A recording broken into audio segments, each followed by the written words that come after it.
Ora, muito bom dia desde a Califórnia, muito boa tarde para a costa leste dos Estados da América e do Canadá, bom dia ainda na costa oeste do Pacífico, quer, portanto, na Califórnia, quer em outros estados, assim como na província do British Columbia, e obviamente já boa tarde, a querer ser noite para a região autónoma dos Açores e para a capital do Império, onde está a professora doutora Manuela Marujo, e também para a Madeira, a região autónoma da Madeira. E também boa tarde para aqueles amigos que nos acompanham, sempre no Brasil, particularmente no sul do Brasil, onde temos várias pessoas que nos acompanham. E também para aqueles que nos acompanham em outros países de língua oficial portuguesa, particularmente alguns dos nossos amigos em Cabo Verde, que têm sempre a delicadeza de mandarem uma mensagem a dizer que viram esta ou aquela sessão. Mais uma vez, chama-se esta sessão Olhos nos Livros, Eyes on Books, portanto, Palavras da Costa à Costa, como batizou, portanto, este programa do PBBI, da Universidade Estadual da Califórnia em Fresno, o nosso amigo e, portanto, parte deste grupo, o poeta e escultor João Martins. Olhos nos livros, vamos falar dos 4 livros que vos apresentamos nas últimas semanas. A semana passada não fizemos a sessão ao vivo, portanto, ela aqui está, e já na próxima semana começaremos com outros livros, portanto, um cada semana, e depois teremos na quinta semana mais um acontecimento aqui ao vivo. Vamos começar com, portanto, mais uma vez, muito obrigado à Manuela, ao João Martins e ao José Luís pelas presenças. Vamos começar precisamente com o José Luís da Silva, porque possivelmente ele terá de ausentar-se um pouco mais cedo, e portanto vamos começar com o José Luís. Como sempre, vamos ler aquilo que escrevemos elaboramos sobre o próprio livro em destaque, e depois, na segunda volta, digamos assim, como um bom campeonato, teremos então leitura de um breve excerto, ou de um poema ou de um texto em termos, portanto, em termos de prosa. José Luís. Olá a todos, é um grande prazer estar aqui presente. Hoje vou apresentar um livro do meu e nosso grande amigo aqui, o Denis Borges, que é este livro aqui, À Sombra da Saudade, Vivências Portuguesas na Califórnia, que foi publicado em 2019 pelas Letras Levadas em Ponta Delgada. Não é fácil resumir em poucas palavras as vivências e atividades do Denis Borges, devido à multiplicidade de áreas em que se tem envolvido. Líder comunitário, professor, escritor, tradutor, dinamizador cultural, figura da rádio e televisão, líder de organizações envolvidas na política e na preservação e expansão da língua e cultura portuguesas, Denis Borges tem-se multiplicado numa miríade de atividades de enorme importância para as comunidades lusas da América do Norte, com especial relevo para a comunidade da Califórnia, onde reside há várias décadas. Denis Borges nasceu na Praia da Vitória e da Terceira, e nos Açores, claro. Com 10 anos de idade, emigrou com os pais e irmão para a Califórnia, onde fixou residência na área de Tolar, importante centro de imigração açoriana, nomeadamente da Ilha Terceira. Completou o ensino secundário numa escola pública local e trabalhou na pecuária, no comércio e na comunicação social. Licenciou-se em Ciências Sociais e Literatura pela Chapman University, onde também concluiu a sua formação pedagógica. Recebeu um mestrado em Literatura Étnica da California State University, em Dominguez Hills. Durante 22 anos foi professor de português na Escola Secundária Tolar Union High School, onde chefiou o Departamento de Línguas Estrangeiras, World Languages, levando o programa a um nível notável pela sua dedicação e talento. Tem sido, durante vários anos, professor de português no College of the Sequoias, em Visalia, e é presentemente professor da mesma matéria na California State University, Fresno, onde também é diretor-fundador do Portuguese Beyond Borders Institute, instituição que tem vindo a desenvolver grande número de atividades em prol da língua e cultura portuguesas. Foi reconhecido pela CLTA, California Language Teachers Association, com o prémio de professor do ano. Denis Borges é colaborador de vários jornais nos Açores e de jornais de língua portuguesa nos Estados Unidos e Canadá. Está na diretoria de várias organizações lusas, incluindo a PALCUS, a Luso American Education Foundation e a Tulare Anglicista City Foundation. É presidente da CPAC, California Portuguese American College, que tem por objetivos dinamizar a presença luso-americana na política californiana e estreitar os laços institucionais entre a Califórnia e Portugal e as suas regiões autónomas. É também cônsul honorário de Portugal em Toledo. Por todo o seu esforço, talento e dedicação, recebeu a insígnia autonómica da Assembleia Regional dos Açores em cerimónia celebrando a autonomia daquela região. Aliás, não há parte, o Denis merece ainda mais que isso. Por tudo que ele tem feito, é de facto uma figura. Eu, como português na Califórnia, e vocês conhecem também a história, eu posso assegurar que não temos aqui figura mais proeminente, mais importante da nossa vida cultural entre a nossa comunidade. A produção literária de Denis Borges é vastíssima. Para além do periodismo e de vastos e excelentes trabalhos de tradução, a sua obra concentra-se no ensaio e na crónica. Por exemplo, América, O Outro Lado do Sonho, publicado pela Câmara Municipal da Praia de Vitória em 97. Uma Outra América, Textos do Real e do Utópico, publicado pela Salamandra em Lisboa no ano 2000. América, O Outro Rosto, também Salamandra, 2003. O Outro Lado da Saudade, Crónicas da Imigração, publicado pelo Instituto de Estudos Açoro-Americanos em 2005. A Década Perdida, Crónicas de uma América Cinzenta, publicado por Letras Lavadas em 2012. E À Sombra da Saudade, Vivências Portuguesas na Califórnia, também publicado por Letras Lavadas em 2019. Tem-se dedicado também à publicação de excelentes antologias poéticas, como On a Leaf of Blue, publicado pela Universidade da Califórnia em Berkeley em 2003, Nem Sempre a Saudade Chora, antologia de poesia açoriana sobre a imigração, publicado pela Direção Regional das Comunidades em 2004, a primeira edição, e a segunda edição pelas Letras Lavadas em 2020, e Into the Azorian Sea, Bilingual Anthology of Azorian Poetry, publicado também por Letras Lavadas em 2023. À Sombra da Saudade é mais um excelente contributo de Denis Borges para o diálogo cultural, político e social entre as comunidades portuguesas da Califórnia, maioritariamente açorianas, e os demais portugueses onde quer que se encontram. Professor exímio de língua e cultura portuguesas, dinamizador incansável da vida cultural e da comunidade, escritor comprometido com os seus ideais e a sua gente, lúcido observador da realidade portuguesa na Califórnia e não só, Denis Borges oferece-nos neste livro uma série de textos plenos de atualidade e relevância, através de um estilo pujante, incisivo e claro, que levará o leitor a uma viagem muito enriquecedora por uma multiplicidade de temas e situações. Os 99 textos em português e os 2 textos em inglês que estão incluídos no livro dão-nos uma imagem bastante vasta e clara da realidade dos portugueses na Califórnia.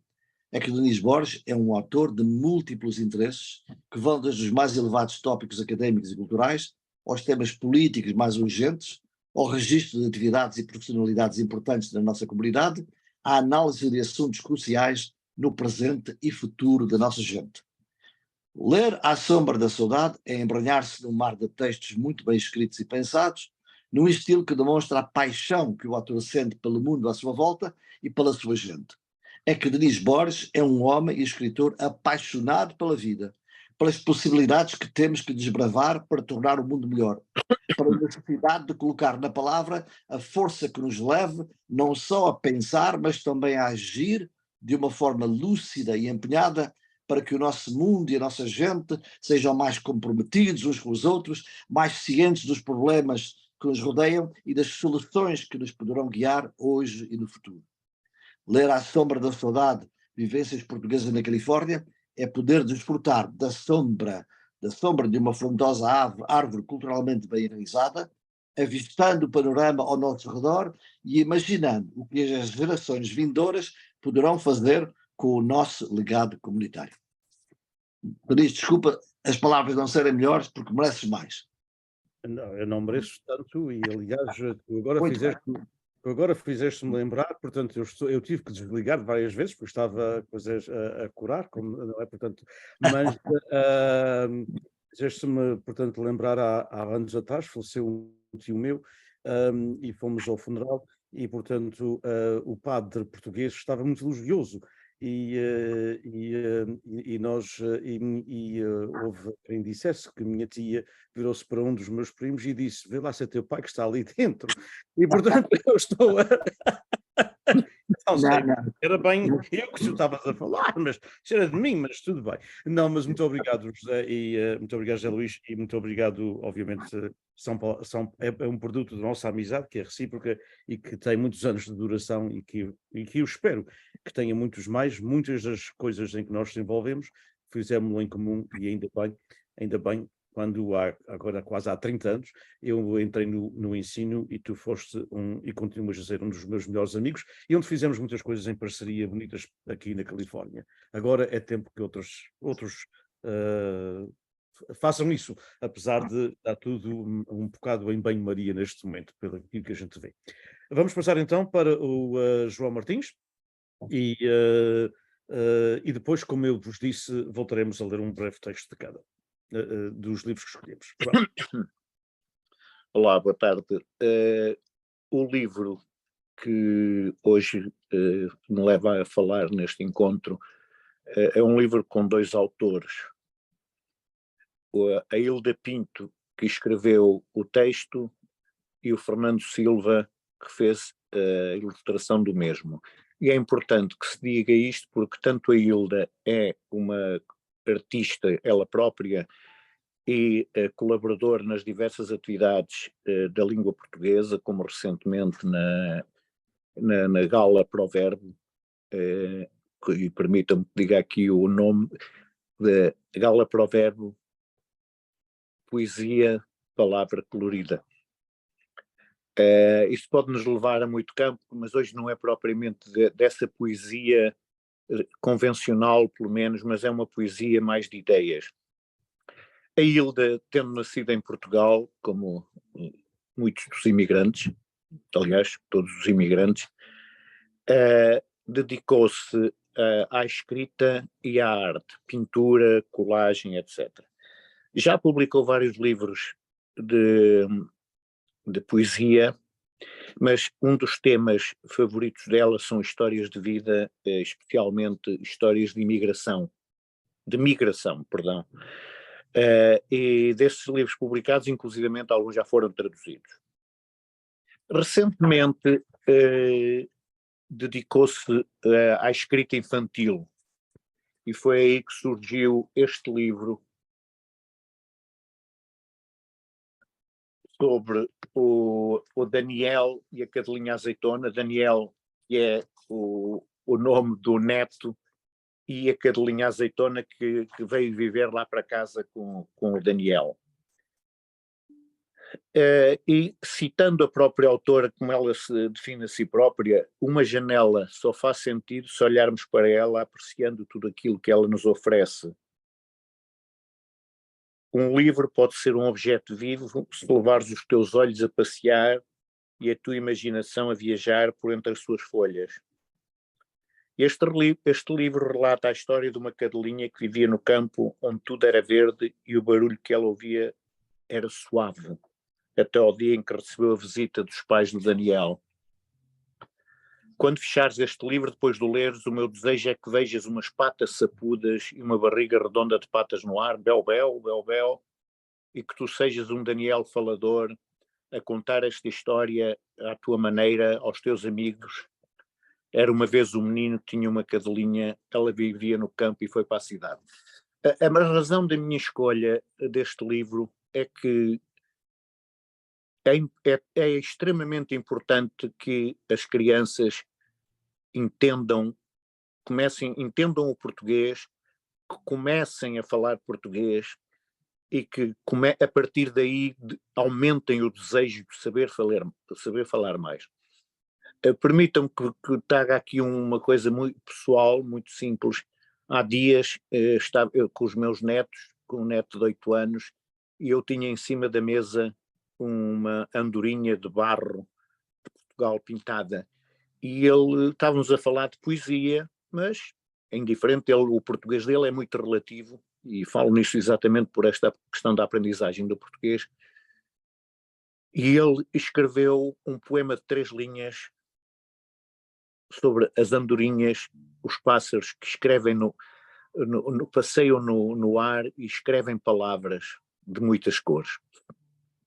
E realmente o trabalho que tem sido feito nas nossas escolas é extremamente importante e é aí que se faz a ligação com os autores portugueses e os educadores portugueses para valorizarem o ensino do português, a aprendizagem do português.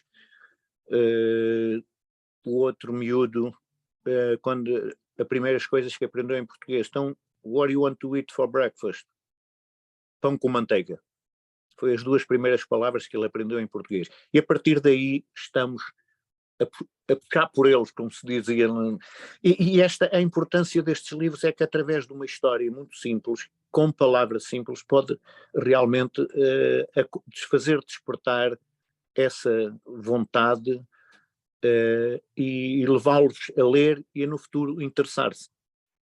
E foi isto, a propósito da Hilda, e o Fernando Silva, o outro autor, que é pintor, tem colaborado com dezenas, literalmente, de autores portugueses, fazer ilustração para tentar exatamente captar a originalidade das paisagens numa perspectiva de um português, porque vai buscar as cores da Mortosa, as cores das ilhas, e simultaneamente chamar a atenção e complementar este texto, torná-lo mais atrativo para desenvolver esse desejo e essa vontade do ensino do português.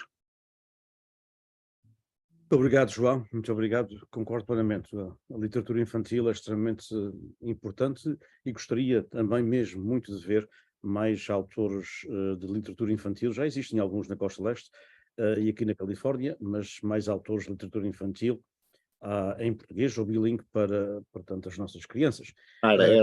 É rara a publicação, mas temos de acreditar que é válida e puxar por ela. Claro. Passamos então para a Manuela Marucho, que está, como eu disse, em Lisboa, no outro lado do mundo, e está em silêncio, por enquanto. Eu tive a minha primeira aventura literária, a primeira vez que eu vi neve, o meu livro bilingue, foi muito bem aceita. No Canadá também temos, ok? É verdade. Embora o livro foi publicado em Portugal, mas já há bastantes anos, mas foi uma experiência bem compensadora, porque as crianças a quem eu lia, muitos dos meus alunos, que são agora professores, convidavam para ir às aulas deles, e as crianças achavam uma graça eu ter posto aquelas duas línguas, não é? Fiz em português e inglês. Bem, eu hoje escolhi falar sobre este livro, Rostos, Olhares e Memória. Desculpa, eu não trouxe livros, estou em Portugal, não trouxe nada comigo, vou falar de cabeça. E são dois autores do Quebec. Vou começar por falar da Joaquina Pires e explico depois a razão. Portanto, o livro foi escrito por Manuel de Carvalho e Joaquina Pires, desculpem, e a Joaquina trabalhou durante muito tempo na Câmara Municipal de Montreal, numa zona em relações interculturais, e depois começou um projeto, teve bastante sucesso e foi alargado para outras comunidades, que são as chamadas clínicas de memória, em que ela começou a recolher testemunhos de imigrantes, muitas e diferentes origens, não é, étnicas, e foi daí, desse projeto que ela desenvolveu com a comunidade portuguesa, que surgiram, mais do que um livro, mas que surgiu este livro intitulado Rostos, Olhares e Memórias. A Joaquina foi para o Canadá nos anos 60 e é uma pessoa muito ligada às artes, tem apoiado imensos jovens, quer na escrita, quer nas artes plásticas, tem desenvolvido imensos projetos criativos, nomeadamente em mosaicos portugueses, que em Montreal tem um papel preponderante, como talvez conheçam, e ultimamente ela apresentou até em maio sobre esse projeto, criou um livro interessantíssimo com pedras da calçada, sobre pedras da calçada, e eu sempre que falo com ela ou trabalho com ela fico realmente surpreendida e muito entusiasmada, porque ela tem sempre projetos criativos para desenvolver. É inesgotável a imaginação e trabalhamos muito bem juntas. Então, o manual, o manual é de facto Manuel de Carvalho, é muito conhecido, começou a ser bastante conhecido quando ele foi uma das primeiras pessoas que criou um website dedicado aos autores e criadores, digamos assim, das letras luso-canadianas. Chama-se Saturnia Letras e, de facto, como o website desapareceu, mas ele publicou, com o apoio do Instituto Camões, uma antologia em que ele reúne, de facto, todos aqueles que se atreveram nas letras no Canadá, não é? Umas pessoas mais académicas, outras pessoas poetas populares, pessoas, enfim, que têm este bichinho da escrita, mas o Manuel tratou a todos de maneira igual e deixou esse tipo de uma bibliografia, não é? Com mostras dos textos que as pessoas criaram, etc. O Manuel deixou-nos esta semana, faleceu a semana passada, tenho pena que ele não nos tenha podido acompanhar, sei que conheço o Manuel, sei que ficaria muito contente de ver aqui referida uma das suas obras.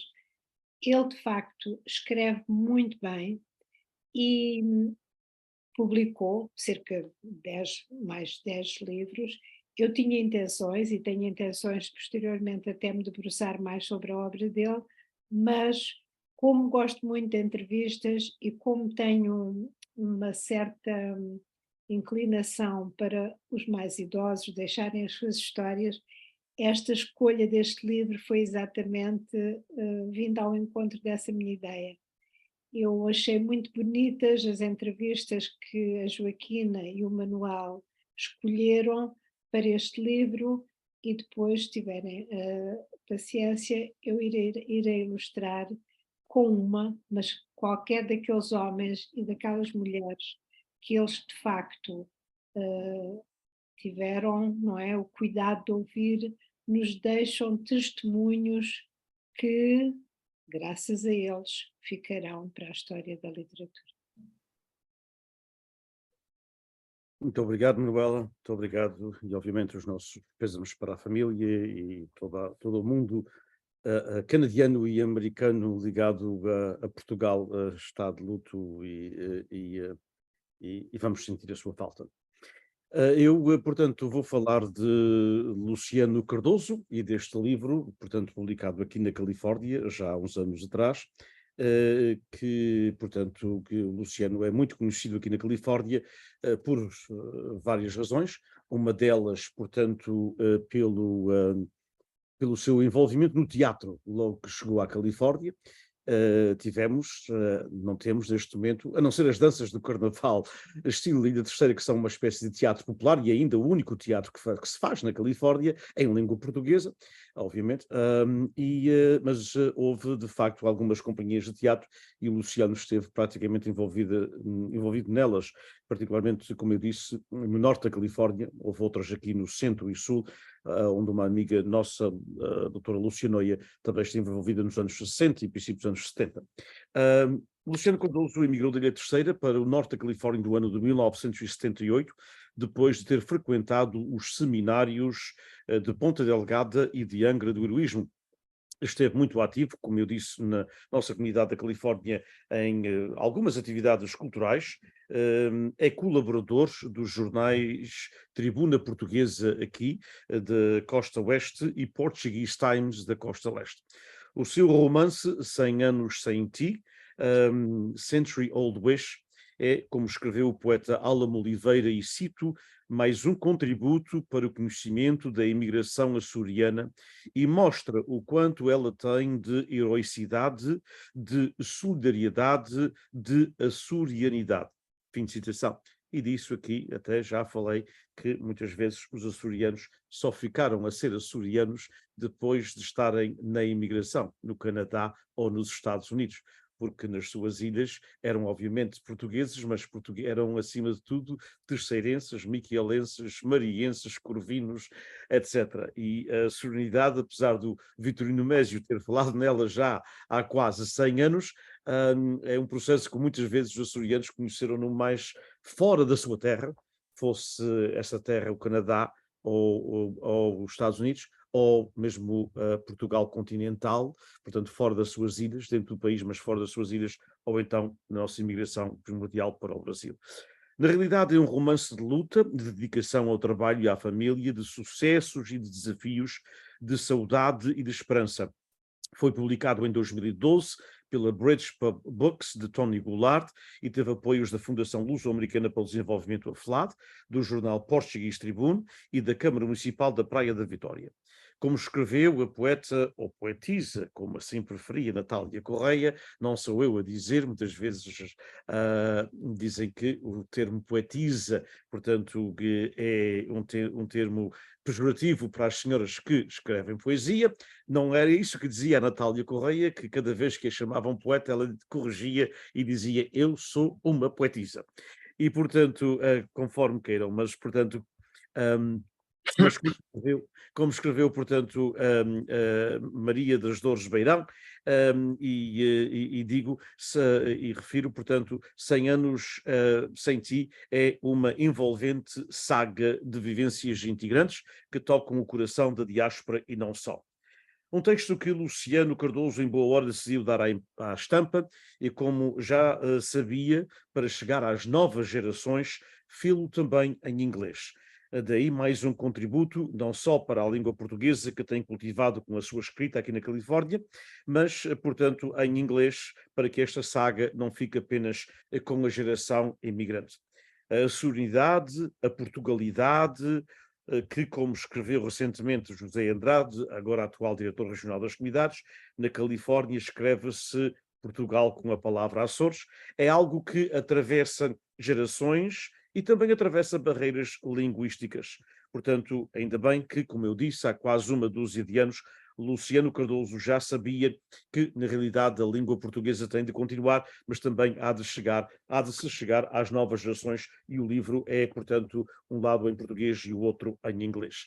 É um romance que, como e citando o novo Álamo Oliveira, disse, e muito bem, tem diálogos extremamente bem construídos. Não viesse o autor do mundo do teatro, e ainda é um manancial do porte inglês, ou seja, aquele termo que o professor Eduardo Meião Dias pesquisou durante muitos anos e que infelizmente está a desaparecer com a geração mais idosa. Luciano Cardoso utiliza o seu gosto pelos versos, gosto e talento, para nos dar magníficas páginas de uma açorianidade um tanto ou quanto americanizada ou californianizada, que nos identifica como uma cultura específica dentro do multiculturalismo deste grande estado da América do Norte. Ler 100 anos sem ti, ou em inglês A Century Old Wish, é dar um passo para conhecer, portanto, a nossa imigração, é para dar um passo para conhecer Portugal além do retângulo continental e das ilhas. É conhecer uma amálgama de histórias que, na sua conjuntura, são a nossa história. Portanto, chama-se, como eu disse, 100 anos sem ti, em inglês, Century Old Wish. Vamos passar então para as leituras, de poucos minutos de cada um, dos autores que nós escolhemos, começando, como eu disse, com o José Luís da Silva, que muito possivelmente vai ter de ausentar-se enquanto nós ainda continuamos aqui até ao fim. José Luís. Bem, escolhi um texto aqui de À Sombra da Saudade, que diz, difícil de escolher, porque os textos são tantos e tão bons, mas este que escolhi se chama Falar em Português na Califórnia. E esse texto continua muito válido e começa com uma epígrafe de Jorge de Sena, o grande Jorge de Sena, que viveu aqui na Califórnia, foi professor e chefe de departamento da Universidade da Califórnia de Santa Bárbara e que tinha um contacto muito afetivo com a nossa comunidade. E Jorge de Sena, nessa epígrafe, diz: as línguas que duram séculos e mesmo sobrevivem esquecidas noutras, morrem todos os dias na gaguez dos que as herdaram. Então, vou ir aqui para o texto do Nietzsche. Ele diz assim: escolhi porque é um texto biográfico também e que toca em um assunto muito importante que é o que é que vai acontecer com o português na Califórnia, a língua portuguesa. Quando cheguei aos Estados Unidos em 1968 e me matricularam na escola primária, tinha eu então 10 anos. Tentaram americanizar-me, começando pelo nome. Já não era Denis, mas sim Dennis. E os dois nomes do meio, o Aurélio e o Lourenço, desapareceram. A moda da América é assim, dizia uma tia minha, que há muito vivia nos States. Nessa mesma escola primária, rodeado de alunos cujos pais ou avós tinham vindo um dia dos Açores, já que era uma unidade de ensino numa zona rural do Pilar, circundada de vacarias e ranchos, para onde havia emigrado e continuava a emigrar muitos açorianos, fiquei como peixe fora de água. É que quase ninguém, apesar da sua ascendência portuguesa, falava a nossa língua. Bem, existiam dois ou três que se exibiam com os seus vocábulos extremamente eróticos. Mas, na generalidade, pouquíssimos se afirmavam portugueses, a não ser a meia dúzia que, como eu, acabara de chegar dos Açores e era vista como autênticos estrangeiros, como greenhorns, o vocábulo depreciativo favorito, porque lá estava o nosso sotaque, o nosso vestuário, as nossas ações, a nudez do nosso choque cultural à vista. Já na escola secundária, recordo-me de se falar na possível criação de um clube português. Mas não, havia o receio de nos verem como diferentes e queríamos assimilar o mais breve possível. Ai, que pressa para se ser americano! Tudo o que nos cercava era de facto americano, e ser-se português não era assim tão exótico como ser-se alemão, inglês ou mesmo italiano. Ser-se dos Açores estava conotado com os pobres ordenhadores de vacas, que tinham vindo de uma terra pequena e faminta. É que para os jovens luso-americanos, que haviam nascido nos Estados Unidos, éramos os portuguesinhos, uma espécie de subclasse operária, vinda das ilhas para trabalhar nas vacarias dos pais deles. Raramente éramos convidados para entrar nos seus clubes e as suas atividades escolares estavam-nos implicitamente off-limits. E vivíamos definitivamente encalhados entre duas culturas, as quais por vezes pareciam e eram extremamente antagónicas. Na escola era-nos exigida a assimilação total e em casa a recriação das vivências de uma freguesia açoriana sem ter a evolução natural da terra natal. Tudo isso suplementado por uma terceira via, os eventos sociais da comunidade portuguesa, que era uma miscelânea de costumes açorianos fundidos com os americanismos das segundas e terceiras gerações. Recordo-me que um dos momentos mais estranhos foi ir a uma chamada festa portuguesa e ouvir quase todos os jovens da minha idade falando português, falando inglês. Presentemente, as comunidades da Califórnia são bastante diferentes dos remotos fins dos anos 60 e princípios da década de 70. Há anos que a imigração estancou para o estado do Eldorado e atualmente os imigrantes que chegaram nessas décadas têm uma voz ativa nas instituições portuguesas, quer nas que já existiam, quer naquelas que criaram. Hoje, em várias escolas, colégios e universidades da Califórnia, os jovens que já pouco ou nada falam português em casa, porque os pais também comunicam inglês, aparecem com a formação de clubes e organizações estudantis conotadas com a nossa herança portuguesa. Hoje existem várias escolas de ensino oficial e no ensino particular ligadas às associações onde se ensina a língua portuguesa. Isto para não falar dos estabelecimentos de ensino superior. Hoje já não há vergonha em ser-se português e os jovens afirmam a sua identidade sem qualquer complexo, mas também há que dizer que é outro género de afirmação. Aliás, não pensamos que sejam os mesmos portugueses que nós fomos, queríamos ser ou somos. Desde que o multiculturalismo começou a pegar em terras do Tio Sam e as gentes açorianas se estabeleceram, economicamente falando, desapareceu o estigma negativo de ser-se de tais ilhas pequenas e famintas. Presentemente fala-se dos novos Açores, das suas paisagens, das suas gentes, da sua riqueza cultural e do seu desenvolvimento. Porém, quase tudo isto é feito em inglês, pelo menos com as novas gerações. Daí que nas comunidades açorianas da Califórnia, a língua portuguesa seja para os imigrantes o grande elo de ligação, o traço de união. É para se falar português da nossa terra que os imigrantes viajam 2, 3 e 4 horas para se juntarem na festa da Senhora dos Milagres em Gastino. É em português que se ensaiaram as danças do carnaval que saíram o ano passado da Califórnia e é em português que se canta nos vários grupos de folclore que existem nas comunidades. Mas atenção, não sejamos ingênuos. Já muitos destes grupos são ensaiados, a parte da coreografia, no idioma inglês. As rádios e jornais, esses ainda falam e escrevem em português. uns melhores que os outros, naturalmente, mas também existem órgãos da comunicação social, particularmente na imprensa, que criaram segmentos no idioma inglês. É, pois, a língua portuguesa o grande traço que une os imigrantes em torno de uma festividade, de uma rádio, de um jornal. Penso que é bom não esquecermos que, na generalidade, e tal como afirmou o professor Dr. Onésimo de Tony Almeida, a língua portuguesa só se manterá nas comunidades imigrantes enquanto viverem os que a trouxeram como língua materna. Então, que resta para os que já não falam em português, para os filhos, netos e bisnetos de imigrantes? Acredito que, apesar do pouco ou nenhum conhecimento, a língua portuguesa também poderá ser fator de união. Isto pode parecer paradoxal, mas não é. São nas escolas, nos colégios e nas universidades onde se seleciona o português que os jovens luso-americanos muitas vezes se conhecem e estabelecem as pontes que se deseja. Estão aí, nos estabelecimentos do mainstream americanos, que muitas vezes aprendem algo sobre a sua cultura e a partilham com os outros grupos étnicos que compõem o mosaico americano.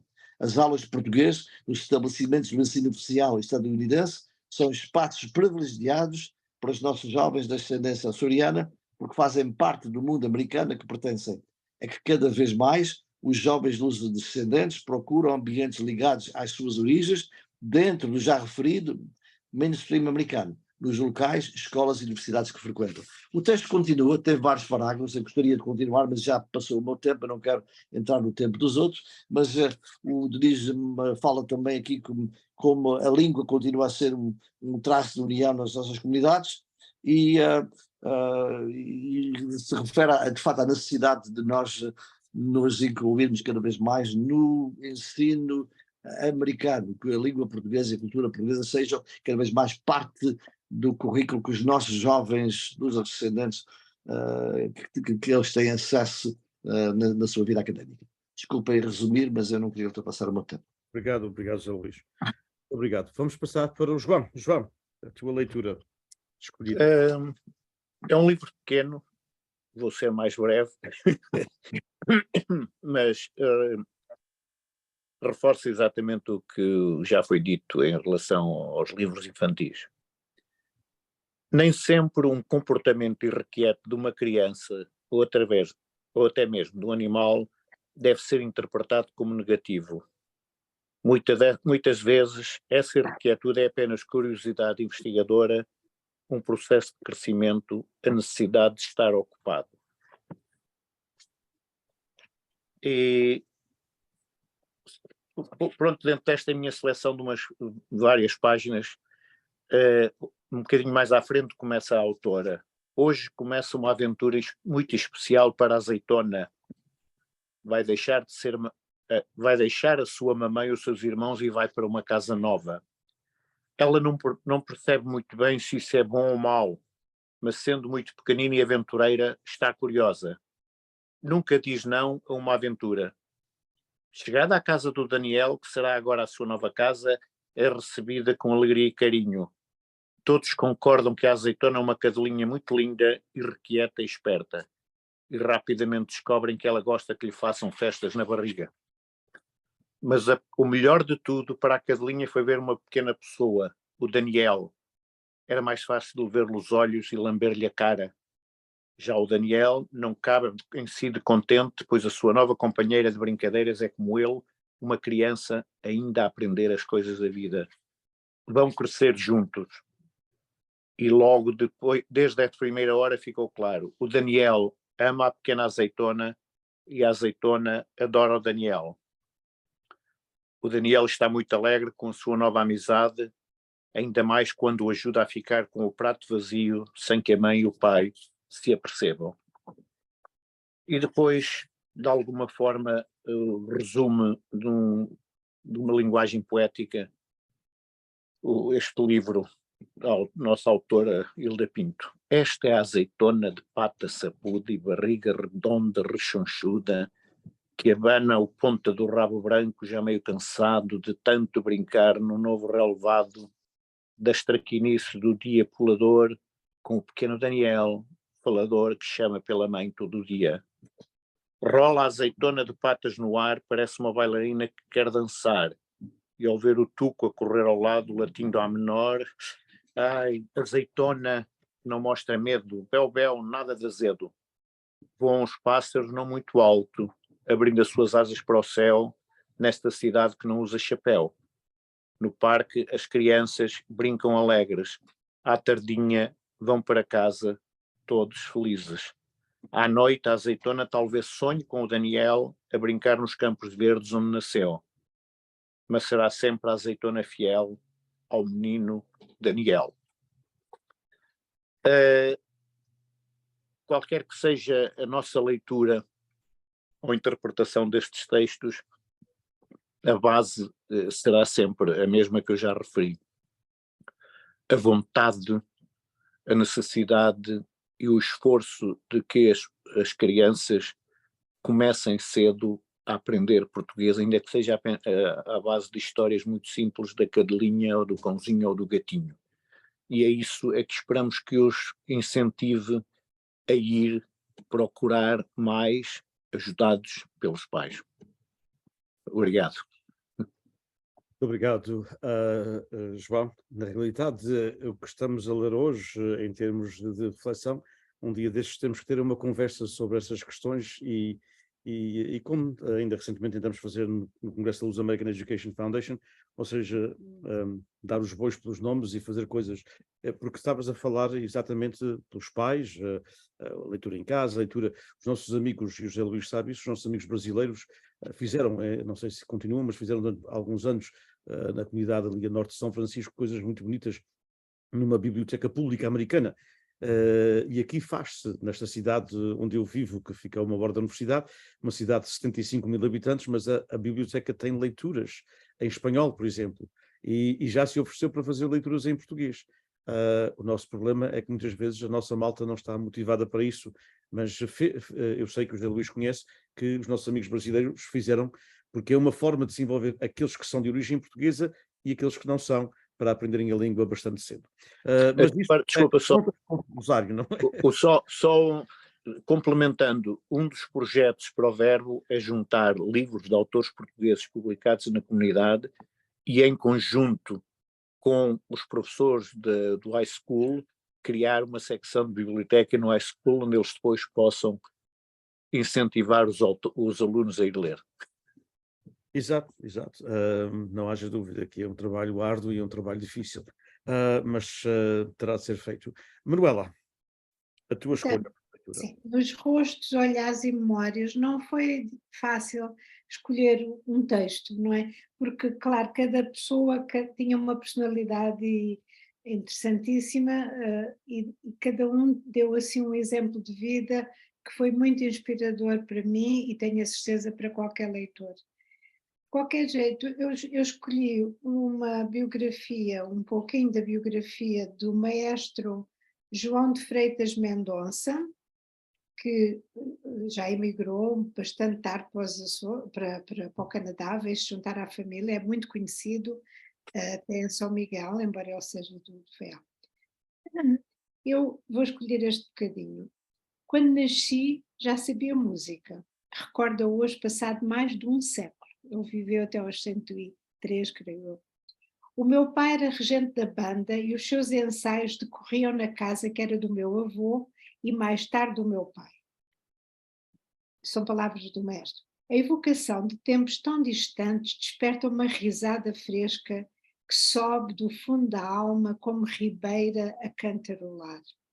Os olhos iluminam-se, as mãos já gastas animam-se, renascem, moldam as palavras, notas à solta numa pauta musical. E depois continua a entrevista e ele diz: desvanecido o constrangimento inicial, já nada pode deter a enxurrada de recordações que jorram da boca do maestro João de Freitas Mendonça. São recordações de homem em paz com a sua vida, que sabe olhar o mundo com os olhos do coração e que aprendeu a saborear a riqueza interior que grão a grão acumulou pela vida fora. O corpo pode já estar alquebrado, mas a lucidez é impressionante para ancião de tão veneranda idade. E então ele recorda a sua vida musical, etc., e no fim tem uma influência bastante grande em Montreal, não é? e na formação de uma orquestra ali no Quebec.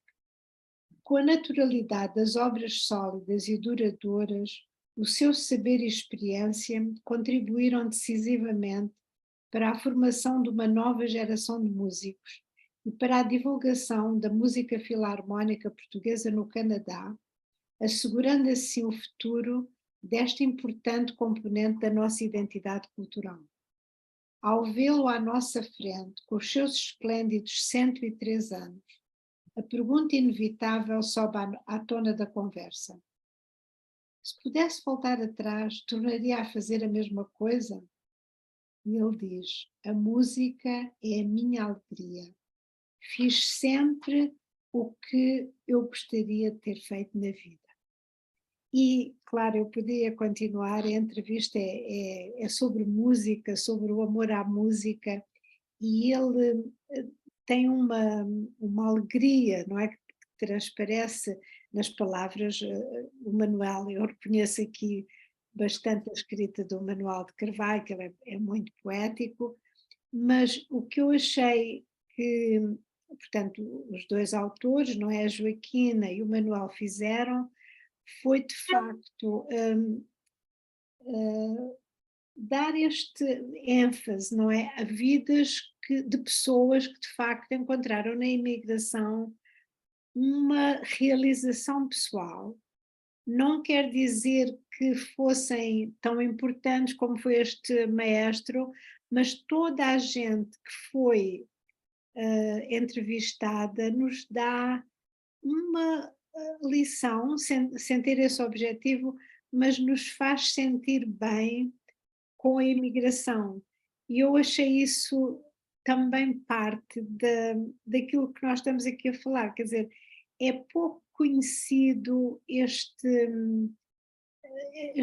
pessoa que, ao fazer o balanço da sua vida, também assinala aquilo que foi satisfatório, não é? E que foi, não é o dinheiro propriamente dito, nem a casa, não é a segunda casa no campo, é sim ter realizado algo de muito, portanto, no fundo, de muito português, não é? Dar o seu contributo para o património que vai ficar para os novos, não é? Para os mais jovens. Eu gostei muito deste livro e, de facto, recomendo tanto este, que eles depois têm outro que é Identidades, não é? Rostos e Identidades, porque nos faz sentir bem o processo de deixar a Terra por razões um pouquinho mais generosas e altruístas do que simplesmente ir à procura de uma melhor condição de vida, que também é absolutamente justa, mas há sempre mais do que isto. E este maestro deixou um legado no Canadá que tem muito valor, o amor à música, a tradição das filarmónicas na província do Quebec. Muito obrigado, Manuela. Então, vamos terminar com uma breve leitura, muito breve mesmo, do romance do Luciano Cardoso, como eu disse, 100 anos sem ti, A Century Old Wish, em que trata de facto de vivências da comunidade de que a Manuela falou, de que o José Luís também falou e de que o João também falou em termos de um livro para crianças. Portanto, eu vou escolher aqui, e escolhi apenas este excerto por várias razões. Pelos diálogos, porque falei, ou citei o Álamo Oliveira, poeta subejamente conhecido na diáspora, sobre, portanto, a riqueza dos diálogos neste livro do Luciano Cardoso, que, como eu referi, foi, portanto, ator nos vários palcos da Califórnia, e antes de o ser, tinha sido nos Açores, em São Miguel e na Terceira, através daquela grande escola que era antes da Universidade dos Açores, a nossa universidade, ou seja, os seminários, não é? Os seminários, particularmente o Seminário de Yanga e o Seminário de Ponta Delgada, eram os cursos universitários para muitos dos nossos homens, infelizmente, mas só para os homens, mas eram de facto grandes centros de aprendizagem do que era cultura. E portanto, o livro baseia-se muito nas histórias da comunidade e tem a ver com exatamente estes dois homens que eram amigos e jamais agora o são. O gelo quebrara-se com um simples movimento das pálpebras perturbadas, comovidas. Os dois orgulhosos trompetistas saíram dos seus impressionantes automóveis e estenderam com firmeza a mão um ao outro, deixando escapar uma lisonja simultânea. Bonito carro! A conversa começou com os carros, mas porque os prezados motoristas sabiam não estarem ali apenas para agraciarem os seus vaidosos veículos, depressa mudaram para o que mais importava. Como vai essa saúde, Fernando? Avançou Carlos, cortês, como sempre. Vai boa, graças a Deus, não me posso queixar. Podia ter sido muito pior, acomodou-lhe. Fernando, a resposta da praxe naquela repentina reunião de recurso. E a Dina, como está? Insistiu Carlos, abrindo-lhe com delicadeza a ata familiar. A minha filha vai andando bem, alegou Fernando, lendo-lhe a escrita bem como as intenções. O tempo está-se a chegar. É verdade, temos rapazinhos aí a chegar, aflorou Carlos, aplanando o tema antes de Fernando lhe retribuir a cortesia. E a tua mulher, como vai? Mulher vai, mais ou menos, uns dias melhores, uns dias piores, mas também não temos razão de queixa, disse Carlos em resposta condizente.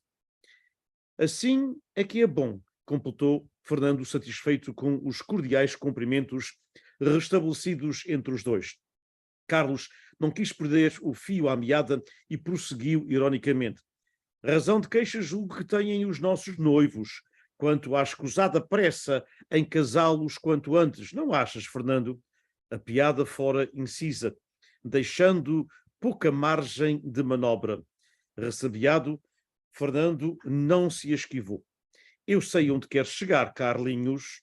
Ignorando o meloso diminutivo, Carlos fez-se despercebido. Como é que sabes, Fernando? Fernando Costa refez-se logo o entendido. Eu não nasci ontem. Quando sugeri para eles se casarem quanto antes, foi só por causa de taparem a boca a essa gente. Sabes como é? Se a minha filha tiver a criança sem estar casada, vai ser um falatório dos diabos. Quase nauseado, Carlos fê-lo entender. E isso que importa agora, Fernando. De uma maneira ou de outra, eles vão falar sempre, sublinhou Conexo, questionando-o com ênfase. Dá-te mais pensão a língua dessa gente ou o estado da tua filha? Ela não precisa de mais stress. Aquela criança tem de nascer em paz, não achas? E depois a conversa continua, obviamente, e daí já perceberam onde se chega e a razão por o desconforto entre os dois. Mas na realidade o Luciano faz e fez um belíssimo trabalho no romance e nos próprios diálogos e de muitas coisas que foram parte do cotidiano. Nenhuma comunidade, como nós dissemos, já não é a mesma, felizmente, já não se olha essas coisas, mas olhava-se, particularmente nos anos que o Luciano aqui chegou, em 1978, que foi ele e aquela geração a nossa última, o nosso último êxodo, digamos assim, imigratório dos Açores e de Portugal continental para a Califórnia. Foi, de facto, até aos anos, o último êxodo foi logo a seguir ao 25 de abril, de 75 até mais ou menos 79. Só para terminar, com o abalo sísmico de 80, eu estava na rádio na altura e houve uma espécie de humor negro, ou seja, bem, olha, houve um abalo, destruiu muitas casas, vamos ter mais uma onda imigratória, porque estávamos preocupados de não haver onda imigratória. Não aconteceu. Já havia autonomia, as pessoas decidiram, conta-se pelos dedos das duas mãos, ou talvez só de uma, as famílias que de facto emigraram, o que não tinha acontecido, particularmente com o vulcão dos Capelinhos para a América, mas depois para o Canadá, e com outros desastres da natureza dos anos 60, particularmente no arquipélago dos Açores e em outras partes de Portugal. E assim terminamos. Portanto, muito obrigado à Manuela, muito obrigado ao José Luís, que teve de ausentar-se, muito obrigado ao João, e, portanto, às terças ou às quartas, portanto, cá estaremos com a sugestão. E também para anunciar aos nossos amigos que agora com a plataforma que nós temos do Filamentos, portanto, Artes e Letras na Diáspora, nós, para além de termos no Olhos nos Livros no Facebook e nas redes sociais, em várias páginas e grupos, que agradecemos muito darem sempre o seu contributo e autorizarem. Temos cerca de 25 grupos que autorizam que nós publiquemos nos seus grupos os Olhos nos Livros. Também vamos colocar os textos das pessoas, portanto, da Manuela, do João e do José Luís no próprio segmento diário dos Filamentos, para assim chegarmos também a mais gente. Um abraço, muito obrigado. Obrigada a todos. Obrigado. Obrigado. E até sempre. Boa tarde. E olhos nos livros, já agora, não se esqueçam. Um abraço.